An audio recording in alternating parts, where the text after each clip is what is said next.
Hello, నేను మిస్ఎస్ రావు. ప్రస్తుతం ఉన్నటువంటి నేపథ్యంలో దాదాపు ఇప్పుడున్నటువంటి జనరేషన్కి 50 నుంచి 60% యూత్కి హెయిర్ లాస్, బట్టనెత్తి, బోల్డ్ హెడ్ అనేది కామన్ అయిపోయింది. ప్రత్యేకించి ఐటీ సెక్టర్లో పనిచేసినటువంటి వాళ్ళకి ఎక్కువగా ఈ హెయిర్ ఫాలు, బోల్డ్ హెడ్ లాంటివి వస్తూ ఉన్నాయి. గతంలో హెయిర్ లేకపోతే అసలు పెళ్ళే కాదు. ఇప్పుడు కామన్ అయిపోయింది. హెయిర్ లేకపోయినా చదువుకొని పెళ్లి చేసుకుంటున్నారు, అది వేరే విషయం. కాకపోతే ఈ హెయిర్ లాస్ ఎందుకు అవుతుంది అనే దాని మీద చాలా స్టడీ చేశారు చాలామంది సైంటిస్టులు. అయితే ఒక భయంకరమైనటువంటి న్యూస్ ఇప్పుడు బయటకు వచ్చింది. ఇది జాతీయంగా కూడా, నేషనల్గా ఒక పెద్ద హాట్ టాపిక్గా మారింది. గోధుమ పిండితోటి చేసినటువంటి రొట్టెలు కానీ, చపాతీలు కానీ తింటే హెయిర్ కంప్లీట్గా ఎంట్రుకలు రాలిపోతాయి, మీకు బట్టనైతే తప్పదు అనేది సైంటిస్టులు చెప్తున్నారు. దీని మీద ఆల్రెడీ రీసెర్చ్ కూడా చేశారు. కొన్ని రాష్ట్రాల్లో అయితే కేవలం 100 రోజుల్లో మొత్తం లేడీస్కి, జెంట్స్కి హెయిర్ రాలిపోయి బట్టనెత్తి వచ్చినటువంటి పరిస్థితిని గుర్తించారు. దానికి కారణం ఏంటంటే గోధుమ పిండిలో కొన్ని రసాయనాలను కలుపుతున్నారు. ఆ రసాయనాలు హెయిర్ లాస్కి కారణం అవుతున్నాయి. వితిన్ డేస్లోనే 100 రోజులు అంటే సుమారుగా ఒక 3-4 నెలల్లో మీ హెయిర్ మొత్తం వెళ్ళిపోయి బట్టనెత్తి కనిపిస్తుంది. బహుశా నేను అనుకోవటం భారతదేశంలో కల్తీ లేనటువంటి ఫుడ్డే ఉండదనుకుంటా. కల్తీ చేసినటువంటి వాళ్ళని సాదాసీదా కేసులు పెట్టి వదిలేస్తున్నటువంటి దేశం భారతదేశం. అందుకే నెయ్యిలో కల్తీ, నూనెలో కల్తీ, గోధుమ పిండిలో కల్తీ, రైస్లో కల్తీ, కల్తీ లేనటువంటి వస్తువే లేదు. ఇలాంటి కల్తీ వస్తువులు, నిత్యావసరాలని ఉపయోగించడం వల్ల హెయిర్ లాస్తో పాటు హార్మోన్ ఇంబ్యాలెన్స్, తర్వాత అబ్నార్మల్ గ్రోత్, ఇవన్నీ వస్తున్నాయి. రకరకాల డిసీజులు కూడా వస్తున్నాయని సైంటిస్టులు చెప్తున్నారు. అయితే ఇప్పుడు తాజాగా హెయిర్ అనేది అందానికి సంబంధించినటువంటిది. వెంట్రుకలు దట్టంగా లేకపోతే అందహీనంగా కనిపిస్తారు. తర్వాత ఆత్మన్యూనతా భావం, కొంచెం డిప్రెషన్ కూడా వెళ్ళే అవకాశాలు ఉన్నాయి. ఇప్పుడు యూత్కి అంతా ప్రధాన సమస్య ఇది. అయితే ఈ సమస్య రాకుండా ఉండడానికి జాగ్రత్త పడాలి. వచ్చిన తర్వాత మీరు హెయిర్ ప్లాంటేషన్కి పోయినా, లేదంటే రకరకాల మెథడ్స్కి పోయినా అది వర్కౌట్ కాదు, 100% కాదు. అయితే ఒక 20%, 30% అవుతుంది. అందుకే ఇప్పుడు మీ హెయిర్ రాలకుండా చూసుకోండి అని చెప్పి సైంటిస్టులు చెప్తూ, మీరు తినేటువంటి గోధుమ పిండిలో ఏమేమి రసాయనాలు కలుపుతున్నారు అనే దాని మీద వాళ్ళు వెల్లడించారు. ఆ రసాయనాలు చాలా ప్రమాదకరం అని చెప్పి వాళ్ళు రిపోర్ట్ని బయటపెట్టారు. ఆ రిపోర్ట్ ఏంటనేది నేను చదివి వినిపిస్తాను. క్లోజప్లో నేను చదివేటప్పుడు మీరు కూడా చూడొచ్చు. అది చదివి వినిపిస్తాను మీకు. ఇదిగోండి, ఆ జిల్లాలో రొట్టెల వల్లే బట్టతల. ఆ జిల్లానే కాదు, ఇది ఒక మోడల్గా తీసుకొని చేశారు. మహారాష్ట్రలోని ఓ జిల్లాలో 300 మందికి వారాల వ్యవధిలో బట్టతల. వారు వాడే గోధుమ పిండిలో అధిక మోతాదులో సెలీనియం ఉంది. ఆ సెలీనియమే కేవలం కొన్ని నెలల వ్యవధిలోనే ఈ బట్టతల వచ్చేలాగా చేసింది. ఇది మహారాష్ట్రలోని బుల్ధానా జిల్లా వాసులకు ఈ మధ్య ఈ విచిత్ర సమస్య ఎదురైంది. దాదాపు 300 మంది, వారిలో చాలామంది యువతీ యువకుల్లో అకస్మాత్తుగా జుట్టు ఊడడం మొదలైంది. చూస్తుండగానే బట్టతల వచ్చేసింది. దాదాపుగా పలువురు కాలేజీ విద్యార్థులు, యువతులు ఇల్లు దాటి బయటకు వెళ్ళలేదు. ఈ సమస్యపై ఎంతోమంది డాక్టర్లను సంప్రదించినా వారు తగిన పరిష్కారం చూపలేకపోయారు. చివరికి పద్మశ్రీ అవార్డు గ్రహీత అయిన వైద్యుడు హిమ్మత్ రావ్ బవాస్కర్ దీని గురించి పరిశోధించి బల్దానా జిల్లా వాసులు రొట్టెల తయారీకి వాడుతున్న గోధుమ పిండిలో సమస్య ఉందని గుర్తించారు. సదరు గోధుమ పిండిలో సిలీనియం అధిక స్థాయిలో ఉంటుందని, దానివల్ల అలోపిసియా అనే సమస్య తలెత్తి వెంట్రుకలు ఊడడం మొదలైందని తేల్చేశారు.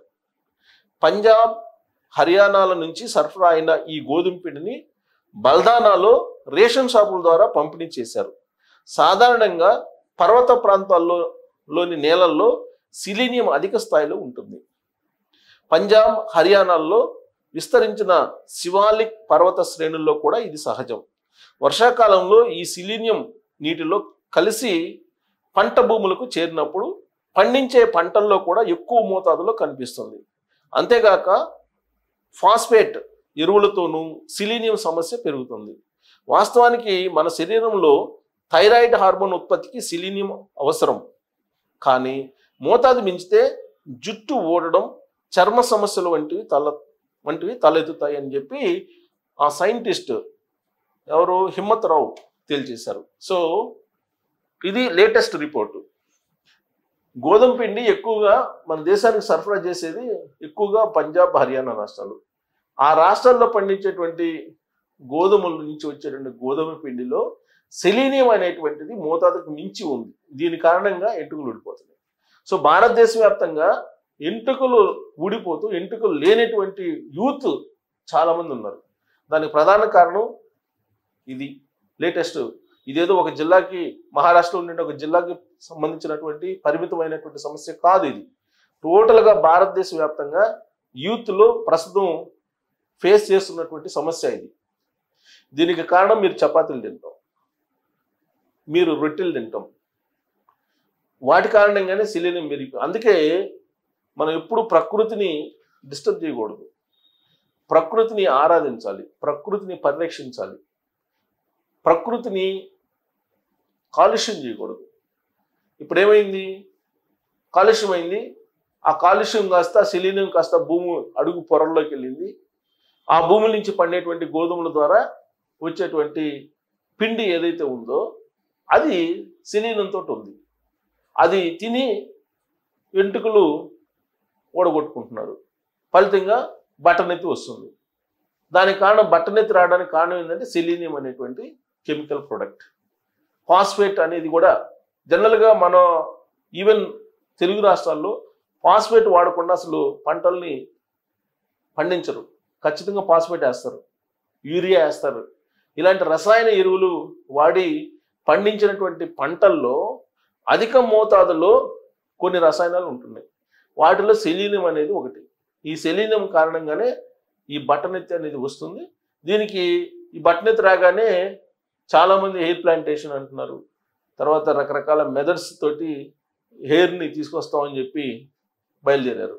అసలు రాకుండానే చేయాల్సి కదా, రాకుండానే చేస్తే డాక్టర్ దగ్గరికి వెళ్ళాల్సిన అవసరం లేదు, లక్షలు ఖర్చు పెట్టుకోవాల్సిన అవసరం లేదు.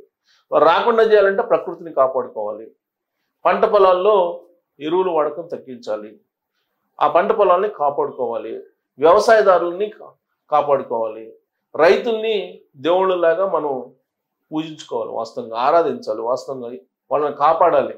కానీ రైతు ఏదన్నా ప్రభుత్వ ఆఫీసులకు వెళ్తే కనుక వాళ్ళకి కనీసం అపాయింట్మెంట్ కూడా దొరకదు. వాళ్ళతో 10 నిమిషాలు పట్టుమని మాట్లాడటానికి కూడా చాలామంది అధికారులు ఇష్టపడరు. కారణం ఏంటంటే వాళ్ళ వల్ల లక్షలు లేదా కోట్లు డబ్బులు రావు. కానీ వాళ్ళు ఏదైనా చిన్న పనికి వెళ్ళినా లంచం ఖచ్చితంగా వాళ్ళు ఇవ్వాల్సిందే, ఇవ్వంది చెయ్యరు. ఇలాంటి పరిస్థితుల్లో అన్నదాత సుఖీభవ, లేదంటే రైతే రాజు, లేదంటే జై జవాన్ జై కిసాన్ ఇలాంటివి కాదు.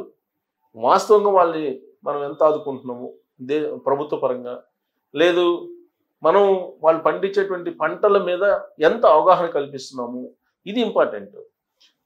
ఇప్పుడు పంట దిగుబడి పెరగడానికి రసాయనాలు వాడతారు వాళ్ళు రైతులు, ఎందుకంటే పెట్టుబడి ఎక్కువైపోయింది కాబట్టి దిగుబడి ఎక్కువ వస్తేనే వాళ్ళకి ఖర్చులు వచ్చే పరిస్థితి. అందుకని వాళ్ళు కూడా అదే అనుసరిస్తారు రసాయనిక ఎరువులు చేయడానికి. రసాయన ఎరువులు, పురుగు మందులు ఎక్కువ విచ్చలవిడిగా వాడుతున్నటువంటి పరిస్థితుల్లో ఇప్పుడు ఇలాంటి ప్రభావం వస్తుంది. ఈ గోధుమ పిండితో తయారు చేసినటువంటి వస్తువులను తింటే మీకు హెయిర్ రాలిపోవటం వాస్తవం, హెయిర్ రాలిపోతుంది, బట్టనెత్తి ఖాయం అని చెప్పేసి పద్మశ్రీ అవార్డు గ్రహీత సైంటిస్ట్ హిమ్మత్ రావు చెబుతున్నారు. సో కాబట్టి ఇక మీరు చపాతీలు తింటారో లేదంటే రొట్టెలు తింటారో అది మీ ఇష్టం. అది బట్ తింటే మాత్రం బట్టనెత్తి కన్ఫర్మ్ అనేది మనకు రిపోర్ట్స్ ద్వారా అర్థమవుతుంది. అందుకే స్టాప్ ఈటింగ్ దిస్ అని చెప్పి ఆల్రెడీ క్యాంపెయిన్ చేస్తున్నారు. సోషల్ మీడియాలో బయలుదేరింది, సోషల్ మీడియాలో క్యాంపెయిన్ చేయడానికి వీటి మీద. సో కాబట్టి నరేంద్ర మోడీ గారు మన్ కీ బాత్లో మీరు ఉబకాయం ఎక్కువగా ఉంది, మీరు నూనె తగ్గించండి అని చెప్పి చెప్తున్నారు. ఇప్పుడు నెక్స్ట్ మన్ కీ బాత్లో బహుశా మీరు రోటీలు తినద్దు, గోధుమ పిండి తినద్దు అని చెప్పి చెప్పాల్సి వస్తుందేమో. అలా కాకుండా ఎవరి వాళ్ళు జాగ్రత్త పడితే బెటర్. Thank you.